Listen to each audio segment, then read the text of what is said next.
왜 개척교회가 필요한가? 개척교회는 작다. 하지만 작다고 해서 불필요한 건 아니다. 개척교회는 힘이 없다.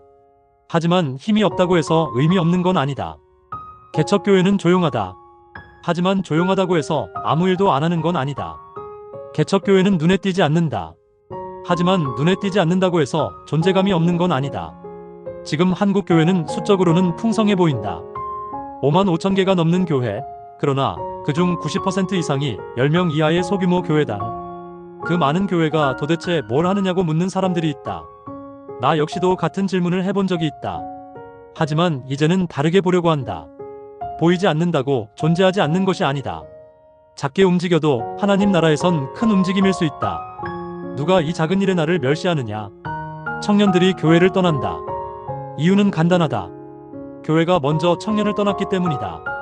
고민을 들어주지 않고 기도를 하지 않고 진심을 나누지 않는 교회에 누가 남겠는가?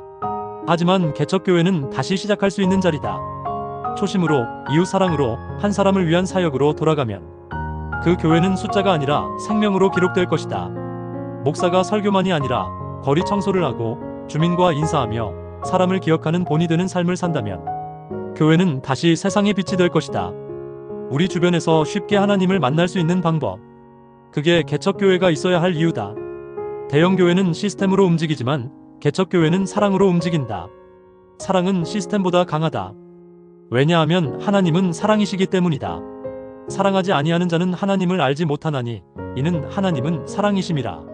사랑의 하나님, 세상은 크고 화려한 것을 원하지만 주님은 작고 순수한 것을 통해 일하심을 믿습니다.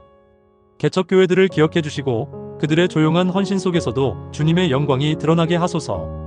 청년들이 상처받지 않고 치유받는 공동체로 회복되게 하시며 목사님들과 성도들에게 지치지 않는 마음을 주옵소서. 작은 교회 속에서 큰 하나님을 보게 하시고 사람의 눈이 아닌 주님의 시선으로 교회를 보게 하옵소서. 그리고 교회가 말과 혀로만 사랑하지 말고 행함과 진실함으로 하자 하신 주님의 말씀을 기억하게 하시고 진실하고 살아있는 사랑으로 세상을 섬기게 하소서. 예수님의 이름으로 기도합니다. 아멘.